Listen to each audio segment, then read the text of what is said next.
one of the most important skills, and I do consider it a skill, and the further we go into national discourse, the more I think this is a skill. One of the most important skills that I think anyone can develop is the ability to say, I was wrong, and change your mind. And the reason you could change your mind could be any number of things. You are presented with evidence that makes you recognize that your claim or your belief was incorrect. You can have a personal awakening of some type in which you recognize a belief that you held was incorrect. There's a number of different ways that you could end up changing your mind about something, but I do think it is important for people to have the ability to change your mind and recognize that there's nothing wrong with being wrong. It's okay. This is why one of the things that drives me the craziest in politics is the term flip-flopper. That person is a flip-flopper. Yes, every person should be a flip-flopper. If someone presents you with a good, solid, foundational reason to change your mind, then you should do that. That should be a thing that you do. And it shouldn't be all that controversial to do it. First of all, I don't like things between my toes. And second of all, if I have a strong belief in something, it's going to be very hard to persuade me otherwise. I did not say that you should just willy-nilly change your mind. Also, I hate that. Why did I say that? Yeah, I know. I mean, willy-nilly. Hey, you were worried about the 9 o'clock hour, and then you just hit a willy-nilly. I hit a willy-nilly. That's not. I mean, that's a low point. Oh, dude, like you guys know, when I come across a cliche in the world of broadcasting, I love to look it up and find out the etymology of it. I don't want to look up why we say willy-nilly. I don't want to say willy-nilly. Point here is, I'm not saying you should just at the drop of a hat. Who's dropping hats? What is that one? At the drop of a, like if you get into a discussion with someone and they remove and then drop their hat and you immediately go, oh, that individual dropped his hat. I have to say or change my mind about this thing now. Yeah, because if you drop your hat, someone might step on it. By the way, willy-nilly, early 17th century, later spelling of will-I-nil-I. I feel better about it now. Which means I am willing, I am unwilling. The phrase at the drop of a hat originates in the 19th century. During that time, it was common to signal the beginning of a fight or race by either dropping a hat or sweeping it in a rapid downward motion. So it's like you use your hat as the starter flag. Which now it's taking your shirt off. So if you're like at the mall, go, bro? If you're at the mall or something, dude who wants to go is going to take his shirt off. You want to go, bro? Which makes no sense at all. Rudy Poo candy ass. You want to go, bro? We can go, bro. All right. So anyway, the ability to change your mind is one that to me is very important. And yes, it is a skill, and it is a skill that one should learn to be able to say, oh, would you look at that? I was wrong. And then change whatever it was that you thought and or believed, because you have been proven that that belief and or thing was incorrect. So like at the end of next season, you will hopefully have the courage to say that you were wrong about Bryce Young. If that thing turns out to be correct, then yes, I would at that point change my mind. We will see how it goes. So, this past Saturday, I changed my mind about something. I know, shocking, as the great one rolls his eyes in wonder and amazement. I changed my mind about something. Nah, my water just tasted really good. So, that's fair. Yeah. On my show, which airs on Saturday from noon to 4 on the BetQL network, entitled Bet for the Cycle, with former Major League Baseball player Cody Decker and myself, we don't just talk baseball, we talk all the sports. It is the world's greatest sports gambling show, if you ask my mom. I know. We were having a discussion with Ian Valentino, who is an NFL draft analyst for the 33rd team. I'm a fan of the 33rd team, and Ian does a great job. Does he wear leather? He does not. Okay, I just had a Rolled up vision. in a good V-neck tee. Like he knew that you can't go super Oh. deep if you Oh, ain't okay. got the pecs for it. All right. You know, like I'm team V. Like I'm rocking the V, but it's a shallow V, dude. Shallow. I don't have the pecs for a deeper V. I don't even have mid V pecs. I got moves. I can go shallow V at the best. All right. So we were talking to Ian Valentino, and I said, talk to me about Caleb Williams. That's the guy I'm trying to talk about. You know, the USC quarterback who is considered by many to be the consensus number 1 overall pick, whether it is made by the Chicago Bears or if they trade out of that position. The belief is whoever is picking 1 is going to pick Caleb Williams. And I said, hey, man, there's a lot of folks out there that believe that Caleb Williams is not headstrong to take you on. It's trapped with a T on the end. And they have concerns. Hey, back off. They have concerns about Caleb Williams' mental fortitude. There are many out there who believe that Caleb Williams is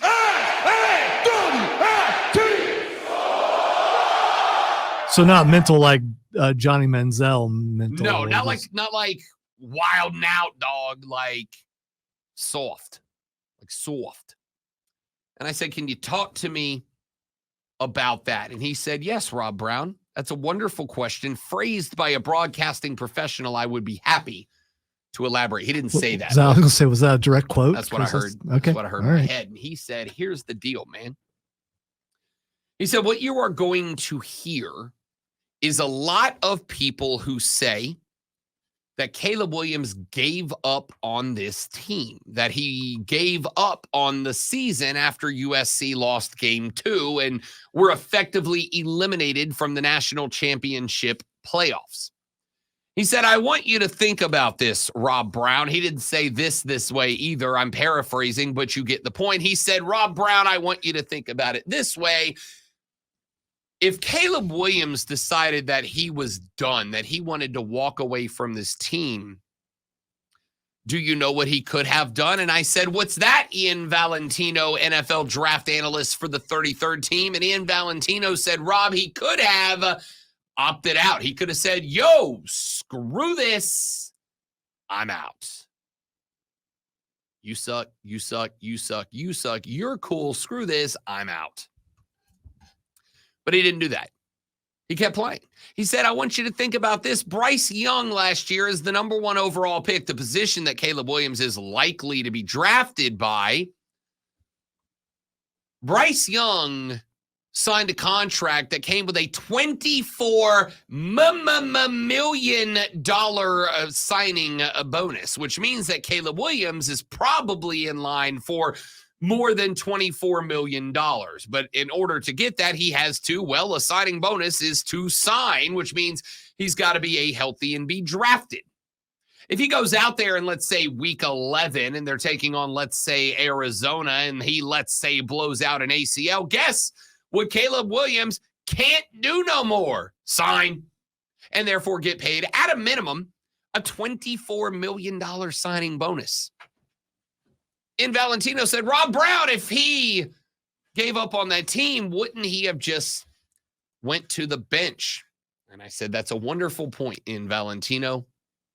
I'm glad you brought it up. And he said, but wait, there's more. And I said, great, what else? And he goes, the other thing that people are knocking him for is the crying on the field after an L. They said, Rob Brown, crying on the field means you are, once again, and in the world of American football, if there's one thing you can't be, it's soft.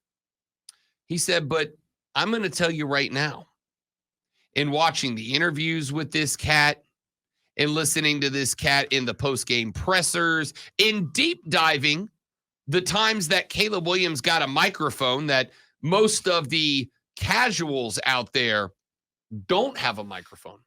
and don't listen to when he did have a microphone. The crying came because that dude was absolutely beat up, because he was out there fighting for his life on a bad football team, a football team that was expected to be in the least a competitor for the playoffs. Instead, they sucked a lot. And here's a guy who had never taken L's before, who didn't understand what it was like to lose, who thought that he was coming in to play for a Heisman Trophy. A guy that entered the year as the number 1 pick to win the Heisman. A guy that was expected to show up and compete for a natty. And instead, he's playing on a football team that is very, very bad. Very, very bad. He said, if there is a reason that Caleb Williams will be a bust in the National Football League, it is not his mental fortitude. He said if he didn't have mental fortitude, he wouldn't be being accused of quitting on USC. He would have actively quit USC. He wouldn't be sitting here getting beat up by a bunch of couch-dwelling draft experts calling him SAWFT soft. He would have actually left. He would have gone to whatever quarterbacking school he could have gone to, and he would have started working with NFL quarterback coaches and NFL quarterbacks, and he would have started the draft prep, but he didn't do that. He kept playing. He kept suiting up. He kept going out there with a bad offense and doing his best to try to carry them to at least respectability. He said if he's going to be a bust, that's not going to be why. And he got done with that explanation, and I went, I've changed my mind. Now, just so we're abundantly clear, I still think Jaden's going to be a better quarterback. I still think Jayden Daniels is going to be a better QB in the NFL. I still think Jayden Daniels is the best quarterback prospect, not success story, but prospect that I have seen on the draft board since Lamar Jackson. In the past 10 years of drafts, I have said this guy is going to be a star one time, and it was Lamar Jackson. There's a lot of guys I could have labeled stars and I would have been right. Could have been a lot of guys that were labeled stars I could have jumped on board with and been wrong about. But there's been one guy that I said, this cat is a cannot miss NFL prospect. It was Lamar Jackson. I am saying it for the second time now. It is Jayden Daniels. Can't miss prospect. So star, not a champion. You never looked at someone and said, that guy's going to be a champion. No, I don't do that. Okay. All right. I don't do that because right. Only somebody who doesn't know ball would fail to take into consideration coaches and general managers and wide receivers and offensive line and running backs and defensive linemen and linebackers and cornerbacks and safeties and all that. And of course, on this show, Lonzo, we both experts in the knowing of the ball. Experts. If you are a noted hater of a certain thing, like let's say wrestling, should you be able to use a meme of wrestling? I'm just out of the blue. I just suddenly thought of that. I don't know why. Professional wrestling is cool. That's my new clip. Wow. I like it a lot. So you're saying he's going to be a star, but you can't say he's going to be a champion. No, I can't say anybody's going to be a champion. I can't say anybody's going to be a champion because, again, do you trust the Chicago Bears to win a championship in the next 10 years? So what happens if they let go of their current quarterback and they bring in this guy as their quarterback and they do worse? Just so we're clear, my ability to say, my lack of ability to say, I was just looking at the clock and seeing what time it was exactly. We're getting there. Yeah. Just that wall. Making sure it wasn't time for a reset. No, that wall is looming. Ain't no wall. Okay. No wall. All right. Ain't no wall. All right. My inability. Maybe it's Darby Allin and there's glass down there. I don't know. Maybe that's what it is. My inability to say any one player will be a champion. There's a counter to that, which is my inability to say any guy won't be a champion. I don't think Drake May is a Super Bowl caliber quarterback. I could be very, very wrong. I'm not going to say Jaden Daniels will be a Super Bowl champion, but I'm damn sure not going to say he won't be one either. I can't say that. The only thing I can look at and say as a guy with a PhD in ball knowing is Jaden Williams is going to be a star. Whether that trend, I was right about Lamar Jackson. He's a star. He may never win a Super Bowl. He may never get a ring, but he's still a star. Jaden Daniels is a star. Now, here's what I am going to say. I was of the mindset that Caleb Williams is actually going to be a bust. I was actually putting him on the other side. I was putting JD on one side. That is the side of the star. And I was putting on the other side Drake May as a potential bust. And I was putting Caleb Williams as a potential bust. Now, bust comes obviously when you draft a guy way up on the board and you have way high expectations and he doesn't work out. I don't think you can draft a bust in the 4th round. I don't think you can draft a bust in the 4th round. I think you draft bust in the 1st, maybe the 2nd round, and that's pretty much the cap. So all the guys we're talking about, Caleb Williams, Drake May, Michael Penix Jr., Jaden Daniels, all of these guys have the potential to be a bust. I do not think Caleb Williams is going to be a bust. I 100% fell into the mindset that Caleb Williams does not have the mental fortitude to make it as a quarterback in the National Football League. But I think Ian Valentino did a real good job of saying that's not the case. He will be. He does have the mental fortitude. Now the question is, can he get rid of the ball in time? Does he have the right mechanics? Can he build a one-on-one relationship with his wide receivers? Is he able to not go outside of the pocket at the drop of a hat and get carried away trying to do too much? Remember, at USC, he had to do too much because there wasn't nobody else could do nothing around him, so he had to be extra. I need you to get to the NFL and not be extra. In fact, as a rook, I just need you to be basic. Just learn the game. I'm trying not to interrupt too much because that wall is looming, and if I interrupt too much, you might just spiral right into that thing head first. I'm just curious, or maybe I'm trying to get you riled and get that surge of adrenaline that will help you finish out this thing, even if it means you got to go against me to get there. It's called team. I am curious. Since I count wins and you don't, what would you consider a bust? You say he's not going to be a bust. So what would you consider a bust? He sucks. Okay, in what way? If he shows improvement all the time but doesn't get wins, that's you have pointed out last week how important that is to you. So what is a bust? As a rookie quarterback coming into the league, I consider a bust, and I see what you're doing. You're going to take whatever I say here and apply it to Bryce Young, and I respect that. It's a pro move. It's a pro gamer move, okay? It's a great move because you back me into the corner having to have to be real careful about what I say here. But what I'm going to say is this. Or you could go to break and change the topic on the other side. You could do that. You painted me in a corner. I'm getting myself the hell out of it, all right? Me and Darby, big ladder guys, we're getting off of this one. I have never... and I will never call a guy a bust after year 1. I will call a guy a bust in year 3. I might call a guy a bust in year 2 if he looks as bad as he did in year 1 and he looked real bad in year 1. Just like I said literally on today's show.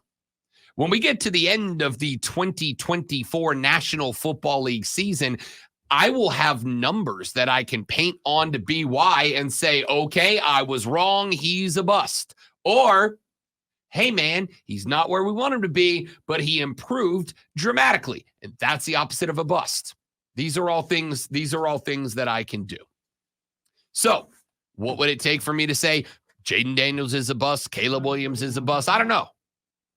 They're playing rookie year 2024 ball. I need the 2025 season before I can say this is a bust. I think you need 1 year to prove you're a star. CJ Stroud. I think it makes you need at least 2, preferably 3 years before I'm going to hit you with a bust title. I am not ready to do it with BY. I am 2 seasons away from doing it with anybody in this draft. Here's what I'm going to say. If Caleb Williams is a bust, it's not going to be because he cried on a sideline. The dude was laying everything on the football field for a team that gave him nothing in return other than a couple of $1 million worth of NIL money.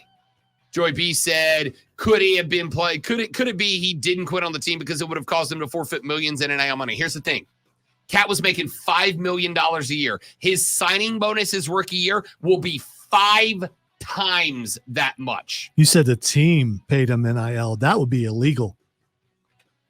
Good catch, Lonzo.